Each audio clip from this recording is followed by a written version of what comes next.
यौम तशक्कुर पर पेरिस में पाकिस्तानी सिफारतखाने की जानिब से पाकिस्तानी अफवाज के साथ इजहार यकजहती और शहदाए वतन को खिराज अकीदत पेश किया गया। तकरीब में समंदर पार पाकिस्तानियों की बड़ी तादाद ने शिरकत की। पाकिस्तानी सिफारतखाने की जानिब से जारी बयान में बताया गया कि फ़्रांस में पाकिस्तान की सफ़ीर मुमताज़ ज़ुहरा ने तकरीब से खिताब किया। कहा कि पाकिस्तानी अवाम अपने फ़ौजी जवानों का दिल की गहराइयों से एहतराम करते हैं। ये जवान मादर वतन की खुद मुख्तारी की हिफाजत के लिए हमा वक्त तैयार रहते हैं। सफ़ीर ने आलमी बरादरी के सामने पाकिस्तान के मौक़िफ़ को उजागर करने में सिफारतकारों, मीडिया और नौजवानों के अहम किरदार को सराहा। जोर दिया कि पूरी कौम अपनी बहादुर अफवाज के साथ सीसा पिलाई दीवार बनकर खड़ी है। पाकिस्तानी सिफारतखाने की जानिब से जारी बयान में बताया गया कि फ़्रांस में पाकिस्तान की सफ़ीर मुमताज़ ज़ुहरा ने तकरीब से खिताब किया। कहा कि पाकिस्तानी अवाम अपने फ़ौजी जवानों का दिल की गहराइयों से एहतराम करते हैं।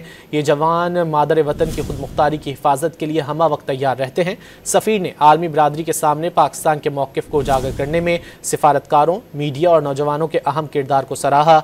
जोर दिया कि पूरी कौम अपनी बहादुर अफवाज के साथ सीसा पिलाई दीवार बनकर खड़ी है।